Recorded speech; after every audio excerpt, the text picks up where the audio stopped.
Mi hijo pasó 15 años sin hablarme, 15 años en los que no recibí ni una llamada, ni un mensaje, ni siquiera en Navidad o en mi cumpleaños. Pero bastó que se enterara de que me había ganado 65 millones en la lotería para que apareciera en mi puerta con maletas, su esposa, y una sonrisa que no me engañó ni un segundo. Tocó el timbre como si nada hubiera pasado, como si esos 15 años de silencio fueran apenas un malentendido. Cuando abrí la puerta, ni siquiera me saludó con un abrazo. Solo señaló sus maletas y dijo: «Como tu hijo, merezco una parte de ese dinero. Vamos a vivir aquí, tienes espacio de sobra». Su esposa asintió a su lado, mirando mi casa como si ya fuera suya, calculando con los ojos qué habitación escogería, dónde pondría sus cosas. Me quedé ahí parada, viendo a ese hombre que alguna vez cargué en mis brazos, al que di todo lo que tenía y más de lo que podía dar. Y en ese momento supe exactamente qué hacer. Sonreí, esa sonrisa tranquila de quien finalmente tiene todas las cartas en la mano, y hice lo que debía haber hecho hace mucho tiempo. Pero para que entiendas por qué mi decisión fue la correcta, tengo que contarte toda la historia desde el principio. Sigue mi historia hasta el final y comenta la ciudad desde donde me estás viendo para saber qué tan lejos ha llegado mi relato. Me llamo Rosa María Delgado y tengo 68 años. Pasé 40 años de mi vida trabajando como empleada doméstica, limpiando casas ajenas mientras descuidaba la mía, planchando ropa de familias que nunca supieron mi apellido, cocinando comidas que nunca probé. Todo para darle a mi hijo Daniel lo que yo nunca tuve. Su padre nos abandonó cuando Daniel tenía apenas 3 años. Se fue una madrugada sin despedirse, dejándome sola con un niño pequeño y un montón de deudas que no sabía cómo pagar. Desde ese día juré que mi hijo nunca carecería de nada, que tendría la educación que yo no pude terminar, que vestiría bien, que comería caliente todos los días. Trabajé doble turno durante años. Salía de mi casa a las 5 de la mañana y regresaba a las 9 de la noche, mis manos siempre rojas del cloro, mi espalda siempre adolorida, mis pies siempre hinchados. Pero cuando llegaba a casa y veía a Daniel haciendo la tarea en la mesa de la cocina, sentía que todo valía la pena. Le pagué escuela privada vendiendo tamales los fines de semana. Me desvelaba haciendo docenas y docenas para venderlos afuera de las oficinas los viernes. La gente me conocía, esperaban mis tamales de rajas con queso, de pollo en salsa verde. Con ese dinero extra pagaba sus libros, sus uniformes, sus excursiones escolares. Cuando Daniel cumplió 15 años y me dijo que quería una fiesta, me endeudé para darle la celebración que soñaba. Contraté mariachi, renté un salón, mandé a hacer un pastel de 3 pisos.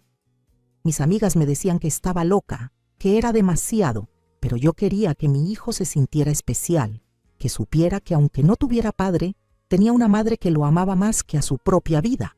Trabajé meses extras para pagar esa deuda, pero verlo feliz esa noche bailando el vals con su madrina fue suficiente recompensa para mí. Los años pasaron y Daniel creció. Era un muchacho inteligente, guapo, siempre tenía muchos amigos. Logró entrar a la universidad, a estudiar administración de empresas. Yo me sentía la mujer más orgullosa del mundo. Ninguna de mis patronas había logrado que sus hijos estudiaran una carrera universitaria, y yo, una simple empleada doméstica, lo había conseguido.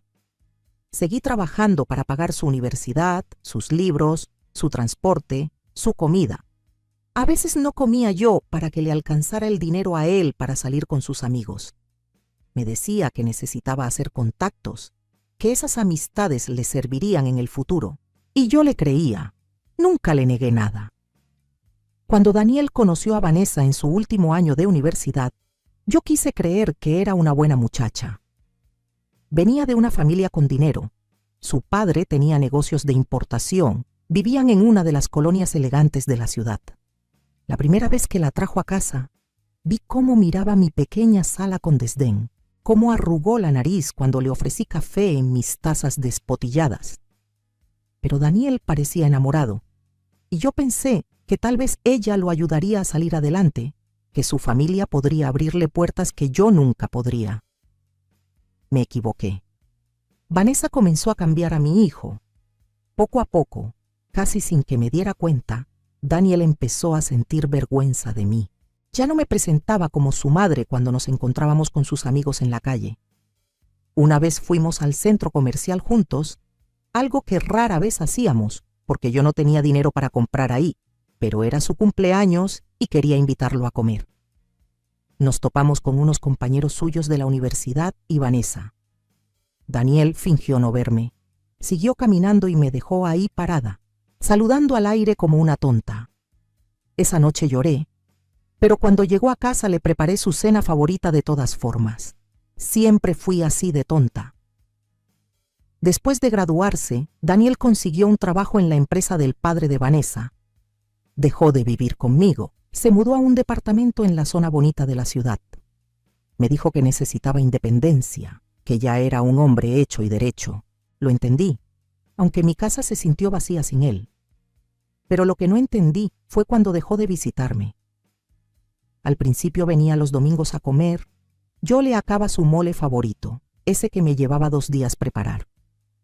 Luego, las visitas se espaciaron, una vez al mes, cada 2 meses. Siempre tenía excusas, reuniones de trabajo, compromisos con la familia de Vanessa, cansancio. Yo lo llamaba por teléfono y casi nunca contestaba. Me mandaba mensajes cortos. Estoy ocupado, mamá, luego hablamos. Ese luego nunca llegaba. Cuando Daniel y Vanessa se casaron, ni siquiera me avisaron con tiempo. Recibí una llamada 3 días antes de la boda. Mamá, nos casamos este sábado. Va a ser algo pequeño, íntimo, solo familia cercana. Me dolió, pero fui. Me gasté mis ahorros de 6 meses en comprarme un vestido decente para no hacerlo quedar mal. La boda fue en un jardín hermoso, con flores blancas por todos lados, meseros de traje, comida que yo solo había visto en las casas donde trabajaba. Me sentaron hasta atrás, en una mesa con personas que no conocía, lejos de la mesa principal donde estaban Daniel y Vanessa con la familia de ella. Durante toda la ceremonia, Daniel no me miró ni una sola vez. Cuando fue el momento de las fotos familiares, la madre de Vanessa organizó todo.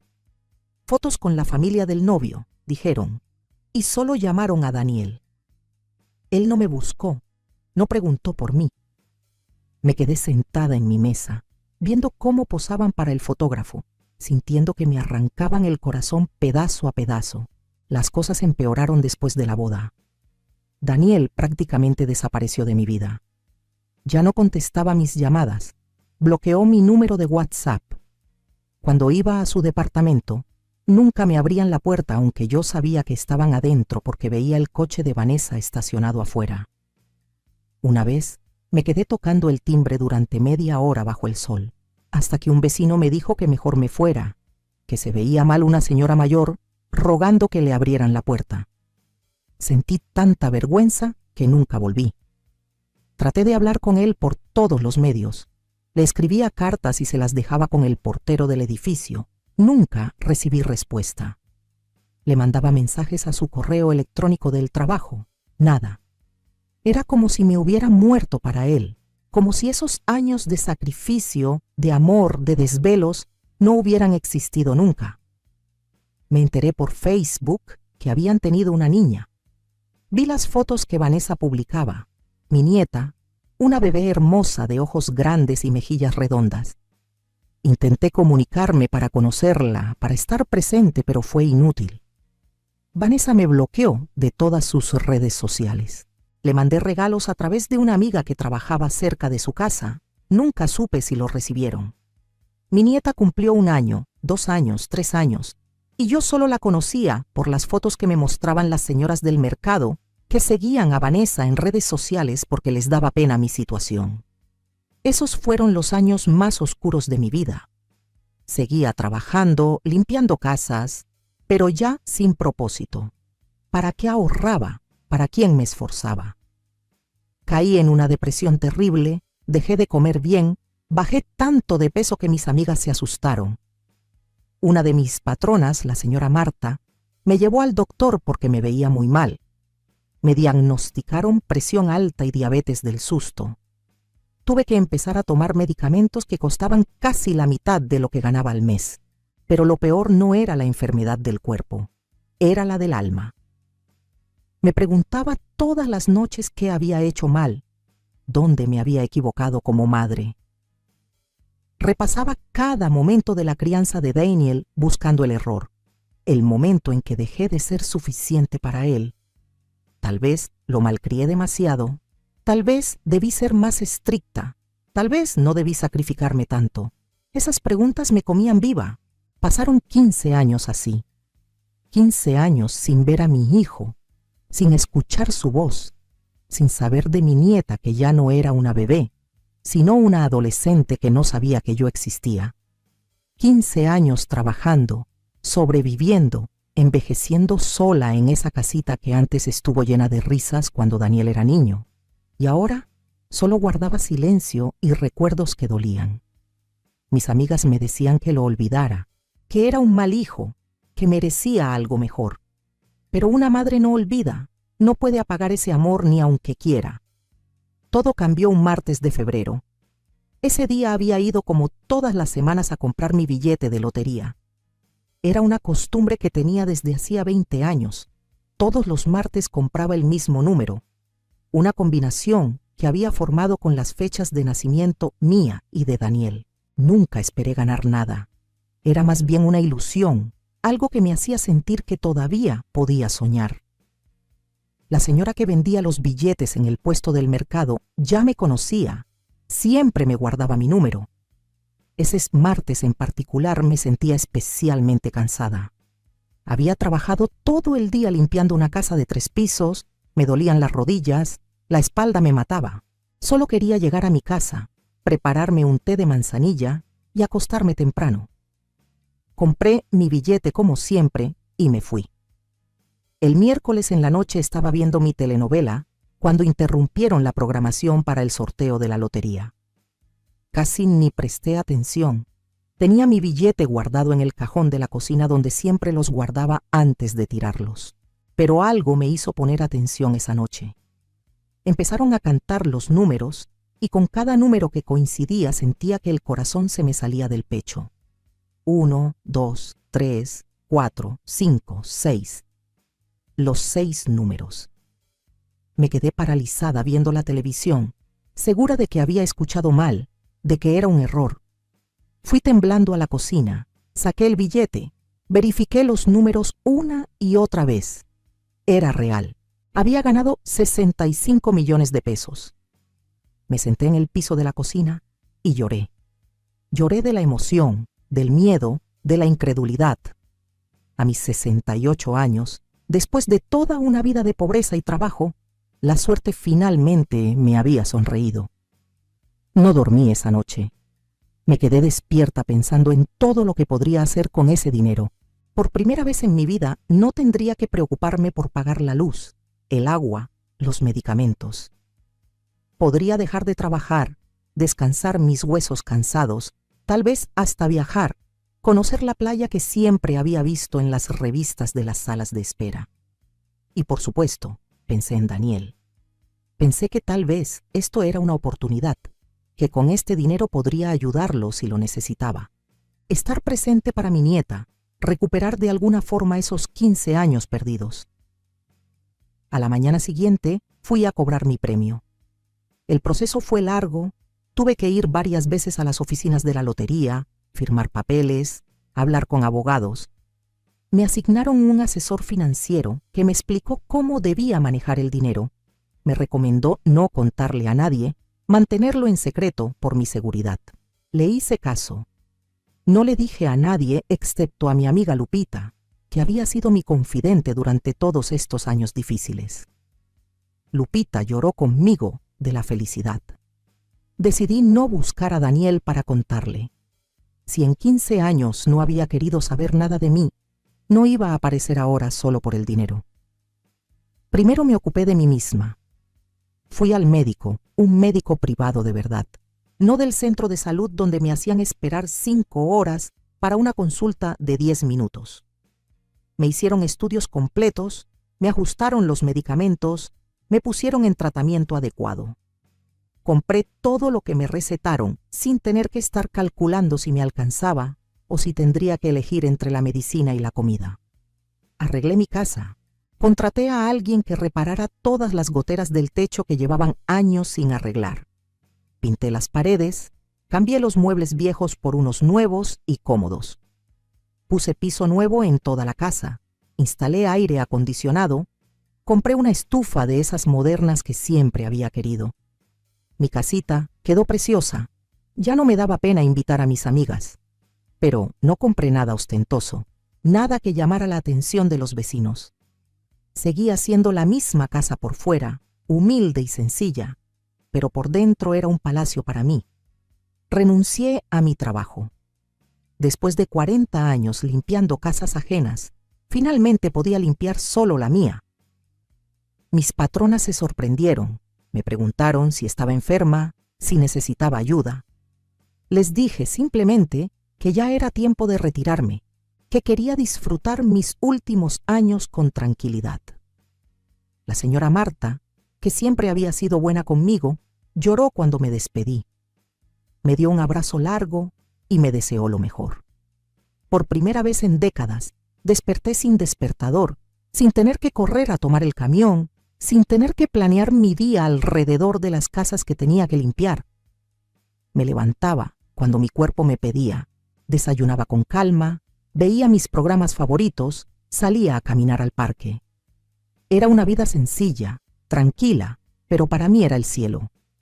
Guardé la mayor parte del dinero en inversiones como me había recomendado el asesor financiero, pero me permití algunos gustos. Habían pasado 3 meses desde que cobré el premio. 3 meses de paz, de tranquilidad, de aprender a vivir sin la angustia constante del dinero. Estaba en mi sala una tarde de sábado, tejiendo una cobija y escuchando música cuando sonó el timbre. No esperaba a nadie. Me asomé por la ventana y sentí que el piso se movía bajo mis pies. Era Daniel.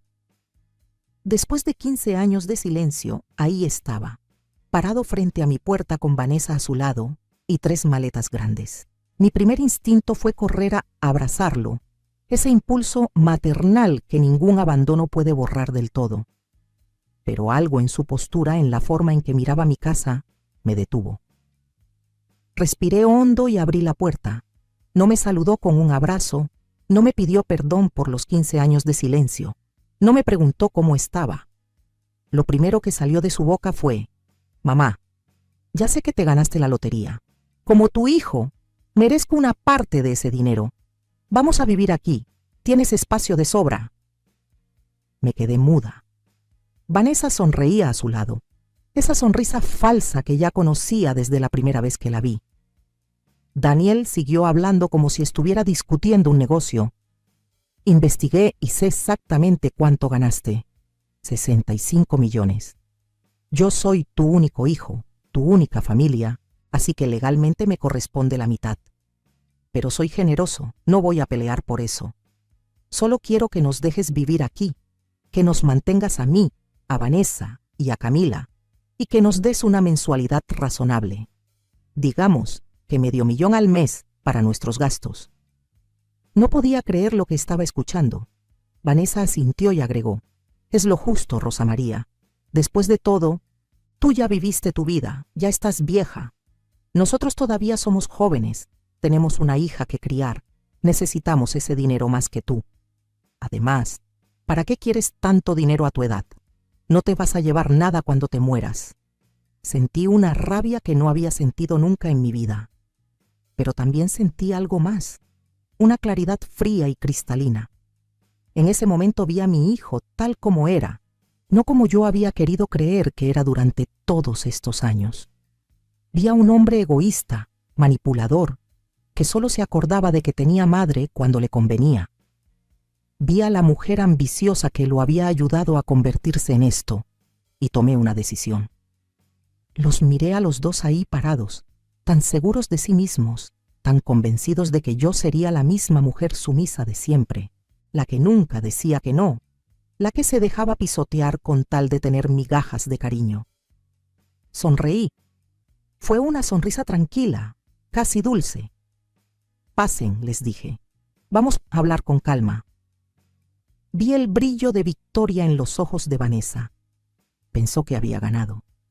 Entraron a mi sala y Vanessa inmediatamente empezó a caminar por toda la casa, inspeccionando, señalando. «Esta habitación será para Camila», decía. «Esta otra puede ser nuestro cuarto. Vamos a tener que tirar estos muebles, son horribles. Y esta cocina necesita remodelación completa». Daniel se sentó en el sillón nuevo como si ya fuera suyo, con esa postura de dueño que me revolvió el estómago. «Mamá, tráeme agua», me ordenó. No me pidió, me ordenó. Le serví agua en mis vasos buenos, los que había comprado hacía poco. Me senté frente a ellos y seguí sonriendo. «Cuéntame, Daniel, ¿cómo te enteraste de que me gané la lotería?», le pregunté con calma. Él ni siquiera tuvo la decencia de verse avergonzado. «Un amigo vio tu nombre en la lista de ganadores que publicaron en el periódico. Me mandó la foto y pues obviamente vine de inmediato. Somos familia, mamá». «Familia». Esa palabra sonó tan vacía viniendo de su boca. «Ya veo», dije. «Y dime, ¿cómo has estado estos 15 años? ¿Cómo está mi nieta?». Vanessa bufó. «Está bien, es una adolescente insoportable como todas. Por eso necesitamos el dinero para meterla a una mejor escuela, para darle lo que necesita». Qué curioso, pensé, que nunca necesitaran mi ayuda antes. Nunca necesitaran que conociera a mi nieta. Pero ahora que había dinero de por medio, de repente éramos familia. Daniel sacó unos papeles de su bolsillo. «Traje estos documentos para que los firmes. Son para transferirme la mitad del dinero a mi cuenta. Mi abogado los preparó. Todo está legal y en orden». Los puso sobre la mesa de centro con una pluma. «Firma aquí y aquí». Lo miré fijamente. «¿Y si no quiero firmar?». La expresión de Daniel cambió. Se puso dura, amenazante. «No seas difícil, mamá. Ese dinero me pertenece tanto como a ti. Yo soy tu hijo, te cuidé durante años». Me reí. No pude evitarlo. Me reí en su cara. «¿Que tú me cuidaste? Daniel, ¿en qué mundo vives? Yo te cuidé a ti, te mantuve. Trabajé 2 turnos para que tuvieras todo. Y tú me abandonaste, me borraste de tu vida como si nunca hubiera existido». Se puso de pie, furioso. «Eso fue por tu culpa. Me dabas vergüenza, mamá. Una empleada doméstica ignorante, siempre con las manos rojas de tanto limpiar, siempre oliendo a cloro». Mis amigos se burlaban de mí. «Vanessa y su familia son gente importante. No podía presentarte ante ellos. Pero hice lo correcto al distanciarme y ahora que tienes dinero, puedo volver». Cada palabra era una puñalada, pero extrañamente ya no me dolían como antes. Ya no quedaba nada en mí que pudiera ser herido por este hombre. Vanessa se unió. «Mira, Rosa María, no te hagas la digna ahora. Sabemos que nos necesitas tanto como nosotros te necesitamos a ti. Estás vieja, sola, enferma. ¿Quién va a cuidarte cuando ya no puedas valerte por ti misma? Nosotros podemos hacerlo, pero obviamente no gratis». Me puse de pie también, todavía sonriendo. «Tienen razón en algo. Estoy vieja. Tengo 68 años. Trabajé 40 años limpiando, cargando, arrodillándome en pisos ajenos. Mi espalda está destrozada. Mis rodillas suenan cuando camino. Tengo diabetes e hipertensión. Pero ¿saben qué más tengo? Tengo 65 millones de pesos que ustedes no van a ver ni un centavo». La cara de Daniel se puso roja. «Ese dinero es mío por derecho». «¿Por derecho de qué?», le pregunté, mi voz subiendo de volumen por primera vez. «¿Por derecho de haberme abandonado? ¿Por derecho de no contestar mis llamadas durante 15 años?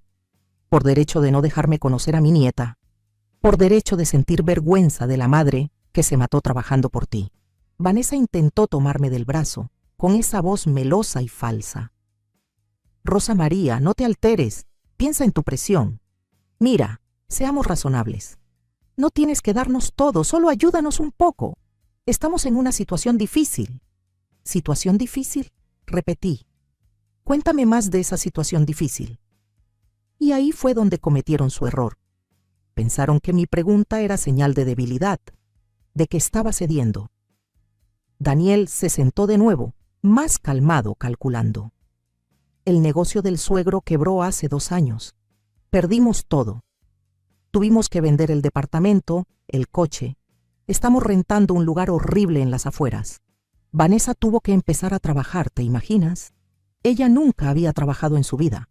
Y yo no consigo un empleo decente. Nadie me contrata. Vanessa continuó. Por eso cuando supimos de tu premio, fue como un milagro. Finalmente podríamos recuperar nuestra vida, el estatus que merecemos.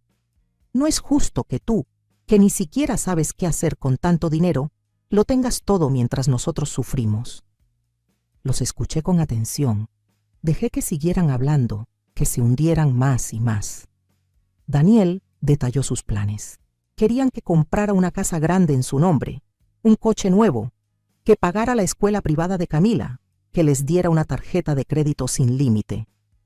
Vanessa ya tenía escogido el fraccionamiento donde quería vivir, el país donde querían vacacionar. Hablaron durante media hora de todo lo que harían con mi dinero que yo había ganado, mientras ellos no habían estado ahí ni un solo día de los últimos 15 años. Cuando terminaron, el silencio llenó la sala. Me miraban expectantes, esperando que sacara mi chequera como la vieja tonta que pensaban que era. En cambio, caminé a mi habitación y regresé con una caja de zapatos vieja. La puse en la mesa. Antes de que tome cualquier decisión, quiero mostrarles algo. Abrí la caja. Estaba llena de cartas, todas las cartas que le había escrito a Daniel durante esos 15 años y que nunca recibieron respuesta. Esta es del día que cumpliste 30 años, dije sacando una. Te deseaba felicidades. Te contaba que había hecho tu pastel favorito, aunque no estuvieras ahí para comerlo. Esta otra es del día que me diagnosticaron diabetes. Tenía miedo. Quería que estuvieras conmigo en la cita con el doctor. Nunca contestaste. Esta es de la Navidad pasada, donde te rogaba que al menos me mandaras una foto de Camila, solo para saber cómo estaba creciendo mi nieta.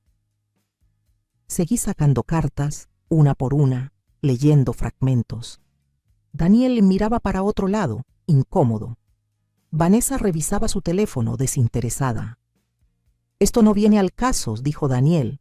El pasado es pasado. Estamos hablando del futuro. Tienes razón, le dije. Hablemos del futuro, tu futuro. Regresé a mi habitación y esta vez volví con una carpeta que había preparado la noche anterior, cuando una amiga me había avisado que Daniel andaba preguntando por mí en el vecindario.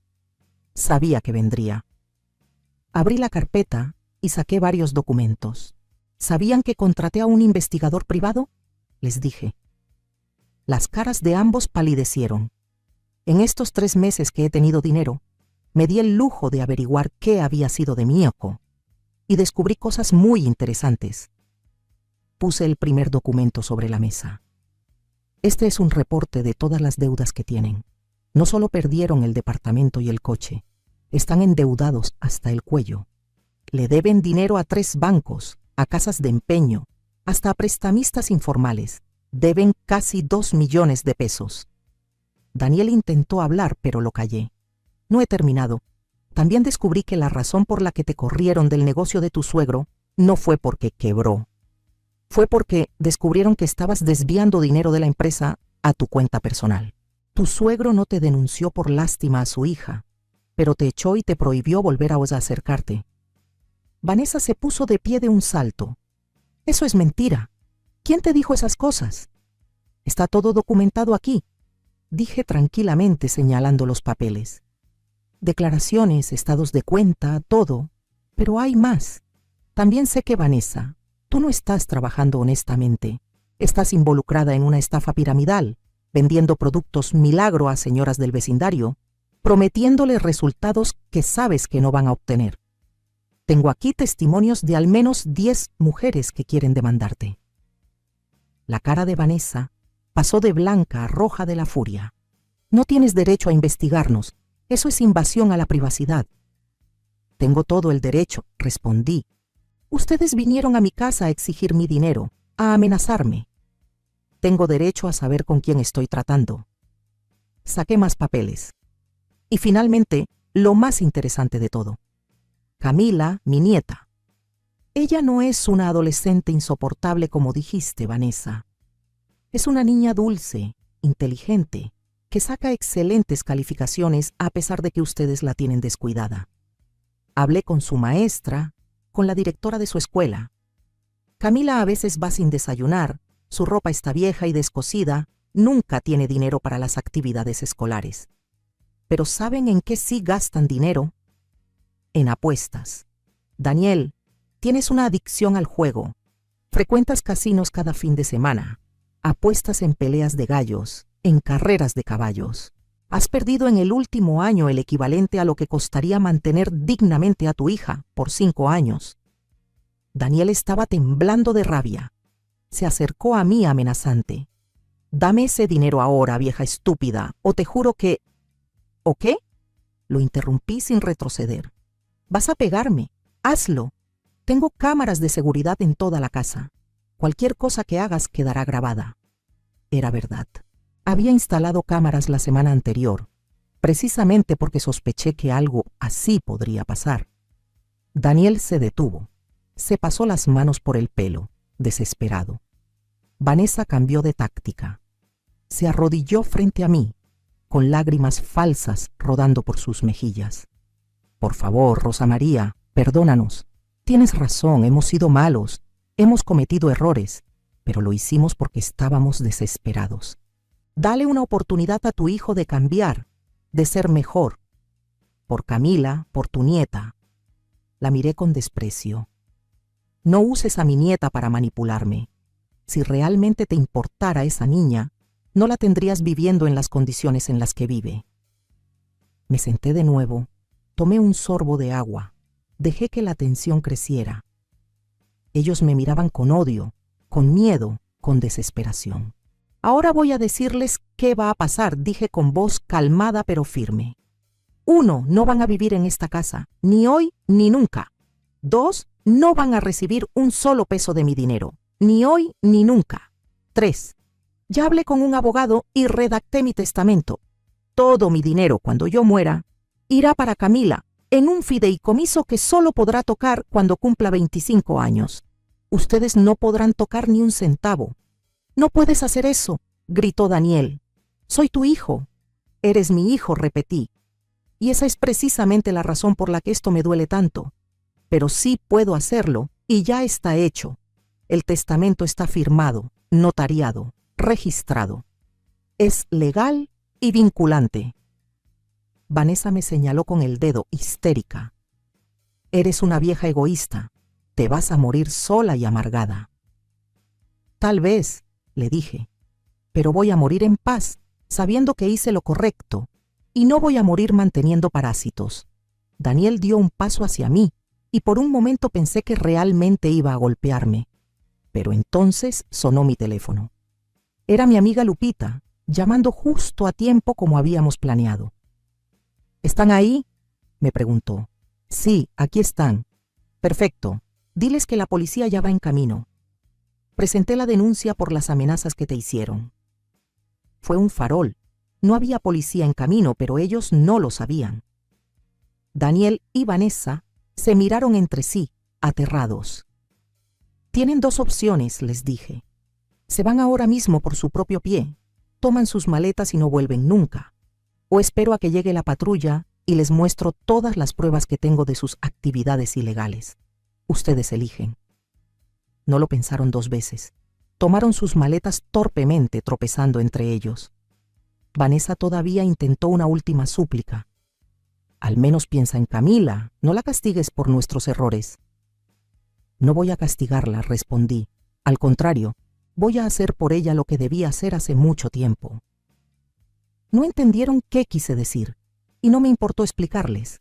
Los acompañé hasta la puerta. En el umbral Daniel se volteó. Algún día vas a arrepentirte de esto.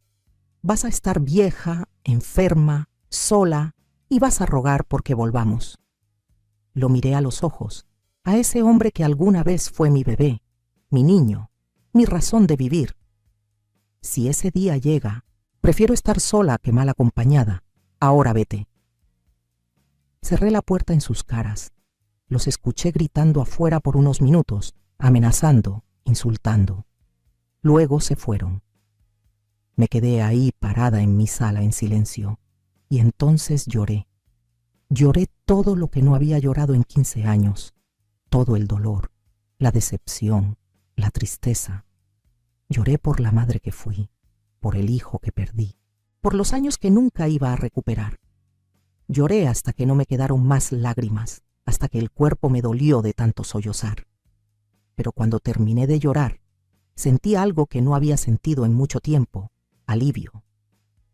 Me había liberado. Ya no tenía que cargar con la culpa de preguntarme qué había hecho mal, porque ahora sabía que no había hecho nada mal. Había sido una buena madre, la mejor madre que pude ser con lo que tenía. El problema nunca fui yo, fue él. Esa noche dormí profundamente por primera vez en años. Al día siguiente, desperté con un propósito. Llamé al investigador privado de nuevo. Necesito que averigües la dirección exacta donde vive mi nieta, el nombre de su escuela, todo lo que puedas sobre su situación. En 2 días tenía toda la información. Camila tenía 14 años. Iba a una escuela pública del otro lado de la ciudad. Era una estudiante excelente a pesar de todo. Miembro del club de lectura. Participaba en competencias de matemáticas. Vivía con sus padres en un departamento pequeño, en una zona no muy segura. Contraté al mejor abogado de familia que pude encontrar. Quiero la custodia de mi nieta, le dije. O al menos, quiero asegurarme de que esté bien cuidada. El abogado investigó el caso. Con la evidencia que tienes de negligencia y las actividades ilegales de los padres, podemos construir un caso fuerte. Pero va a ser complicado. Ellos son los padres legales. No me importa qué tan complicado sea, le dije. Esa niña es mi sangre y no voy a dejar que crezca en ese ambiente. Pero antes de proceder legalmente, decidí hacer algo más directo.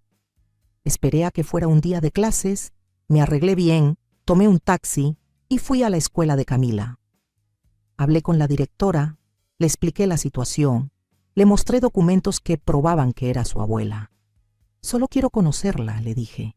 15 años sin verla, sin saber de ella. Solo quiero saber que está bien. La directora, una mujer mayor de ojos bondadosos, entendió. Camila es una niña especial, muy madura para su edad, demasiado tal vez. Se nota que ha tenido que crecer rápido. Me permitió esperarla a la salida de clases. Cuando la vi salir del edificio sentí que el corazón se me detenía. Era hermosa, alta para su edad, con el pelo largo y oscuro, los ojos de su padre, pero la sonrisa que yo veía en las fotos de mi propia infancia. Llevaba el uniforme limpio pero raído, los zapatos viejos pero boleados con esmero. Caminaba sola mientras otros niños iban en grupos. Me acerqué con cuidado, no quería asustarla. ¿Camila?, le dije suavemente. Se detuvo, me miró con cautela. ¿Sí? ¿Quién es usted? Me llamo Rosa María, soy tu abuela. Vi cómo sus ojos se abrían grandes, cómo procesaba la información. ¿Mi abuela? Pero mis papás dicen que no tengo abuelos, que todos están muertos. Sentí una punzada de dolor, pero lo oculté. Pues no estoy muerta, como puedes ver. Tienes unos minutos para platicar. Hay una nevería ahí en la esquina. Dudó, era una niña inteligente. Sabía que no debía irse con extraños. Puedes llamar a tu mamá o a tu papá para pedir permiso si quieres, le dije. O podemos quedarnos aquí afuera donde hay gente. No, dijo rápidamente. Ellos no están en casa, trabajan hasta tarde. Por supuesto que sí. Fuimos a la nevería. Le compré la nieve que quisiera. Pidió una de vainilla, la más barata del menú. Puedes pedir la que quieras, le dije, de verdad. Esta me gusta, insistió, pero vi cómo miraba de reojo las nieves especiales con cobertura y dulces. Le compré una de esas también, por si quieres probar. Nos sentamos en una mesa del fondo. Camila comía despacio, saboreando cada cucharada como si fuera un tesoro. ¿De verdad eres mi abuela?, preguntó finalmente. ¿De verdad? Soy la mamá de tu papá. ¿Y por qué nunca te había visto? Pensé cuidadosamente mi respuesta. No quería hablar mal de sus padres, pero tampoco iba a mentirle. Tu papá y yo tuvimos problemas hace muchos años. Dejamos de hablarnos. Pero siempre supe de ti. Siempre quise conocerte. Sus ojos se llenaron de lágrimas. Yo también quería tener una abuela. Mis amigas tienen abuelas que las recogen de la escuela, que les hacen comida, que las cuidan. Yo siempre me quedaba sola en casa. Ya no vas a estar sola, le dije, tomando su mano, ya no más. Hablamos durante 2 horas. Me contó de su vida, de cómo sus papás siempre estaban peleando por dinero, de cómo a veces no había comida en la casa, de cómo ella había aprendido a cocinar desde los 8 años porque nadie más lo hacía. Me contó de la escuela, de sus sueños de ser doctora algún día, de los libros que leía escondida con una linterna porque le apagaban la luz temprano para ahorrar electricidad. Cada palabra era una daga en mi corazón, pero también una confirmación de que estaba haciendo lo correcto. Cuando se hizo tarde, insistió en que tenía que irse. Si mis papás se dan cuenta de que no llegué directo a casa, se van a enojar. ¿Te puedo ver otra vez?, le pregunté. ¿Puedo venir a recogerte de la escuela mañana? Su cara se iluminó. ¿De verdad querrías? Nada me haría más feliz. Desde ese día empecé a recogerla de la escuela todos los días. La llevaba a comer, le compraba útiles escolares que necesitaba, ropa nueva. Al principio era cautelosa, no aceptaba mucho, pero poco a poco se fue abriendo. Me contaba más de su vida. Yo le contaba de la mía. Le hablé de cómo había criado a su padre, de los sacrificios que había hecho. Suena como que fuiste una mamá increíble, me dijo un día. ¿Por qué mi papá no te habla? A veces las personas cambian, le dije. A veces olvidan de dónde vienen. Pasaron 2 semanas antes de que Daniel y Vanessa se enteraran. Camila llegó a casa un día con una mochila nueva que le había comprado, y su padre la vio. ¿De dónde sacaste eso?, le preguntó. Camila, bendita niña honesta, le dijo la verdad. Me la regaló mi abuela Rosa María. La he estado viendo después de la escuela. Daniel enloqueció. Al día siguiente estaba en mi puerta de nuevo, pero esta vez solo, sin Vanessa. Vino furioso, gritando: ¿Cómo te atreves a acercarte a mi hija? ¡Te voy a demandar! ¡Te voy a meter a la cárcel! No le abrí la puerta. Le hablé a través del interfón que había instalado. Daniel, estoy viendo a mi nieta en lugares públicos con su consentimiento. No estoy haciendo nada ilegal. Pero si quieres hablar de cosas ilegales, podemos hacerlo frente a un juez con todas las pruebas que tengo de tus actividades. Se quedó callado. Aléjate de Camila, dijo finalmente con voz amenazante. Es mi hija y es mi nieta, y a diferencia de ti, yo sí me preocupo por su bienestar. ¿Lo haces solo porque tienes dinero ahora? ¿Quieres comprar su cariño? No, le dije. Lo hago porque la quiero. Y porque alguien tiene que cuidarla, ya que tú claramente no lo estás haciendo. Se fue gritando amenazas, pero no volvió. En cambio, le prohibió a Camila verme. Mi nieta me llamó llorando esa noche desde el teléfono de una amiga. Dice que si te vuelvo a ver, me va a cambiar de escuela, me va a castigar. No sé qué hacer, abuela. No te preocupes, mi amor, le dije. Todo va a estar bien, confía en mí. Fue entonces cuando activé el plan legal. Mi abogado presentó una demanda por la custodia de Camila, argumentando negligencia, inestabilidad económica y ambiente peligroso. Presentamos todas las pruebas, las deudas, los testimonios de la escuela, evidencia de las actividades ilegales de Vanessa, los reportes del investigador privado. Daniel y Vanessa contrataron un abogado barato que no pudo hacer mucho contra la montaña de evidencia que teníamos. El proceso fue largo, doloroso. Tuve que testificar, Camila tuvo que testificar. Fue horrible ver a mi nieta en ese estrado, nerviosa, asustada, pero diciendo la verdad. Habló de las noches que pasaba hambrienta, de las veces que sus padres la dejaban sola por días, de cómo usaban el poco dinero que tenían para apuestas y caprichos en lugar de comida o ropa para ella. El juez era un hombre mayor, padre de familia, con nietos propios. Vi en sus ojos la compasión cuando escuchaba a Camila, la indignación cuando revisaba las pruebas de cómo Daniel y Vanessa la habían descuidado. Después de 3 meses de batalla legal, el juez dio su veredicto. Considerando la evidencia presentada, las condiciones de vida de la menor y el evidente interés genuino de la abuela en el bienestar de la niña, otorgo la custodia temporal a la señora Rosa María Delgado, con opción a custodia permanente después de una revisión en 6 meses. Los padres tendrán visitas supervisadas 2 veces al mes.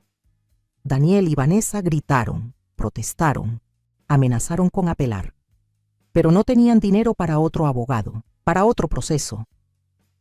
El día que Camila llegó a vivir conmigo oficialmente fue el día más feliz de mi vida desde que Daniel era niño.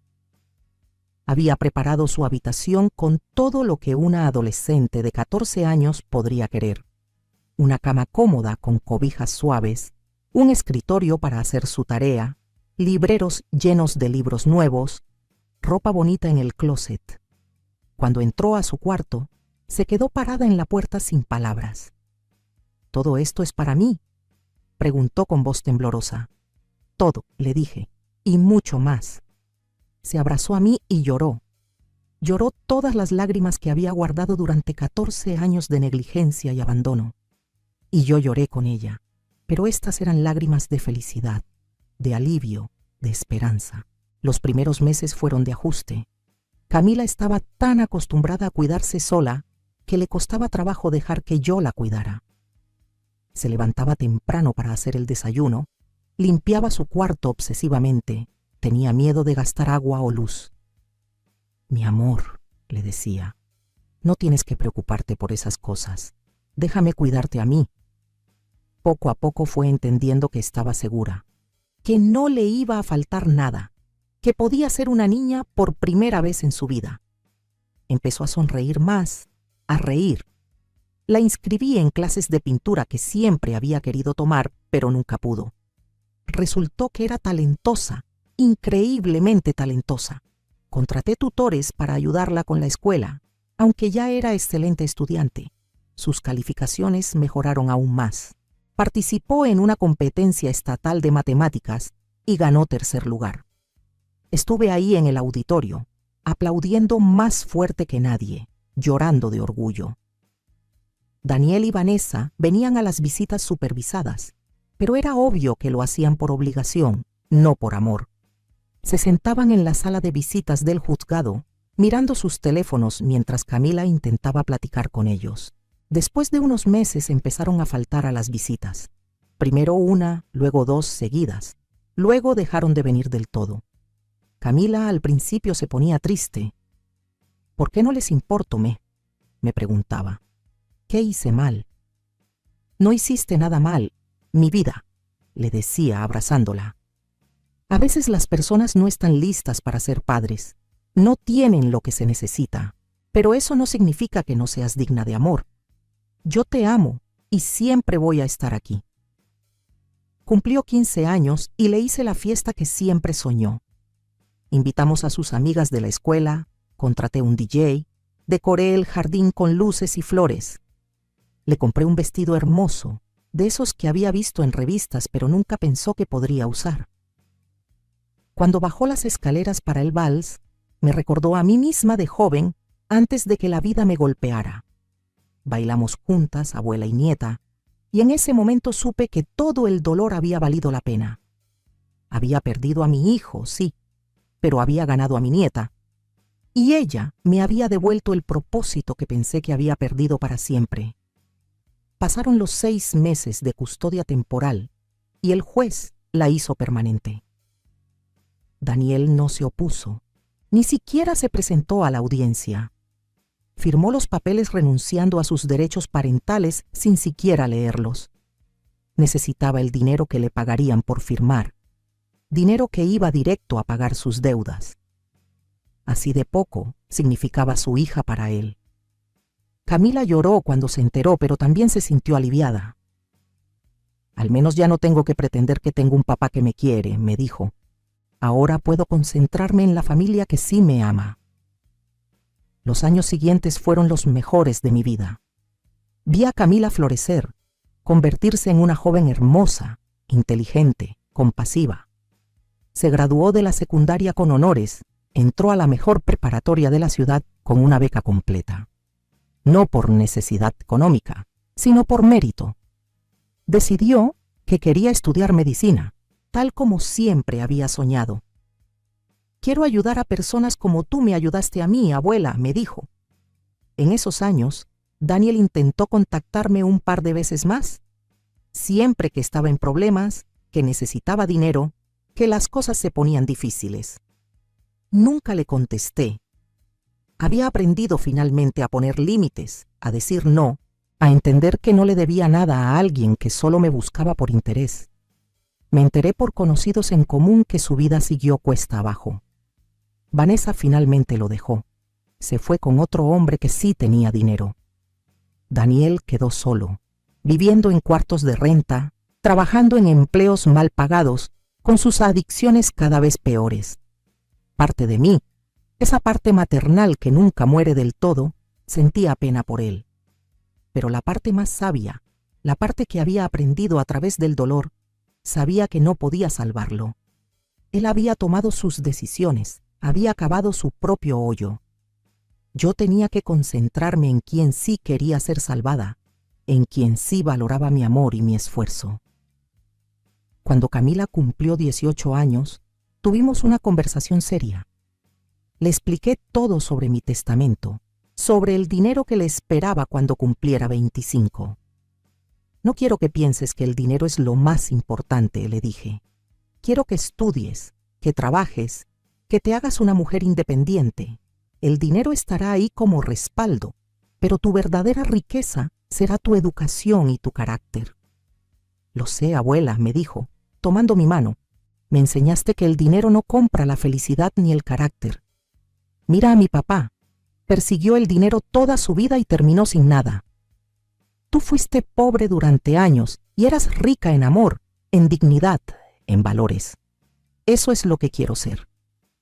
Me sentí tan orgullosa que pensé que el corazón me iba a explotar. Hoy, mientras escribo esto, Camila está en su 2º año de medicina. Es la mejor de su clase. Hace voluntariado en clínicas gratuitas los fines de semana. Tiene un novio bueno y respetuoso que la trata como merece. Y yo, a mis 73 años, estoy viviendo la vida que nunca pensé que tendría. Viajamos juntas cuando ella tiene vacaciones. Hemos ido a la playa, a las montañas, a pueblos mágicos. Conocí el mar por primera vez a los 70 años, de la mano de mi nieta.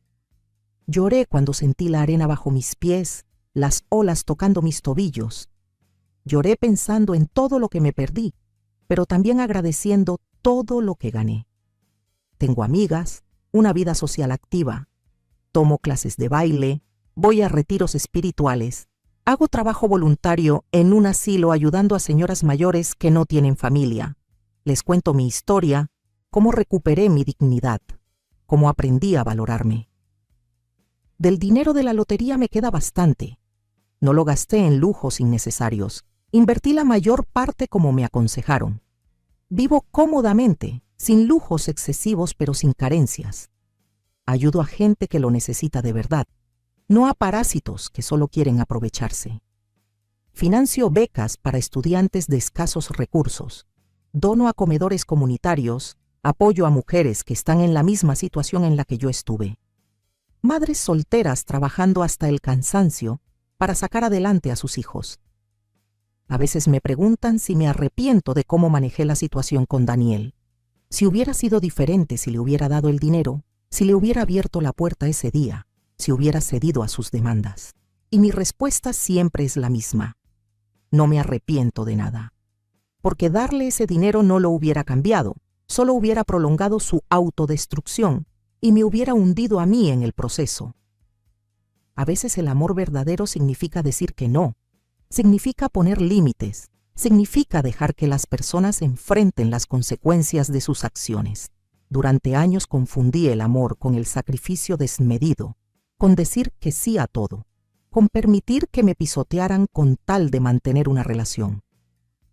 Pero eso no era amor, era miedo a la soledad, era baja autoestima, era no saber mi propio valor.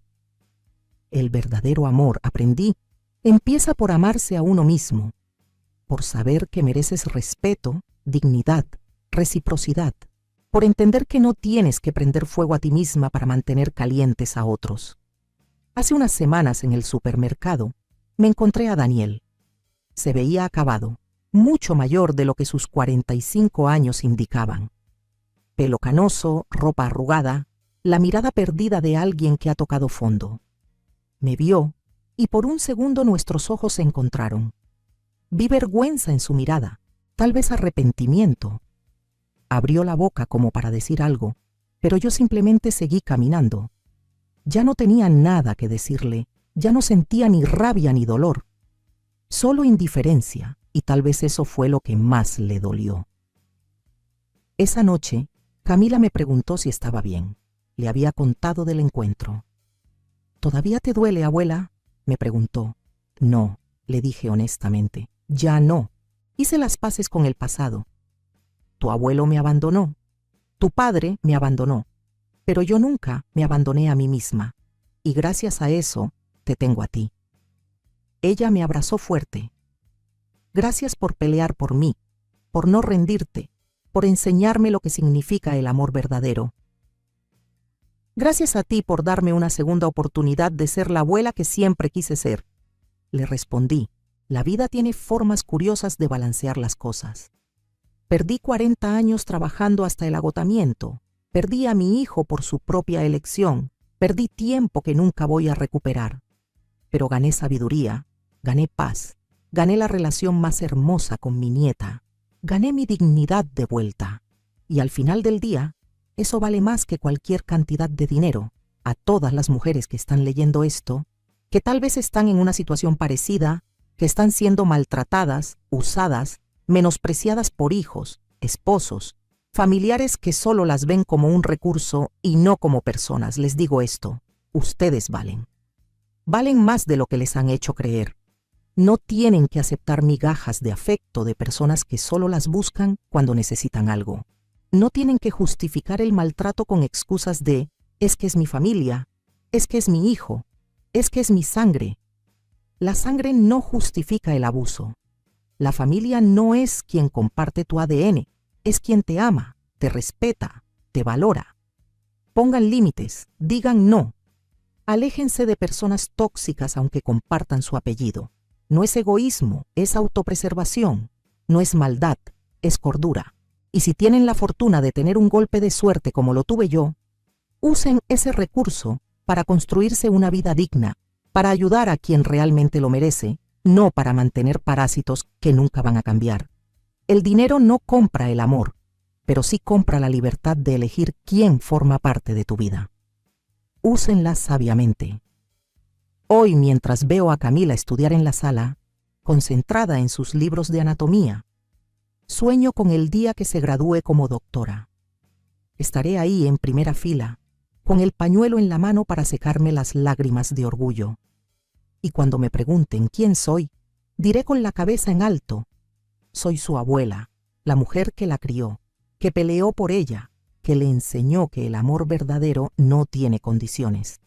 Esa será mi victoria final.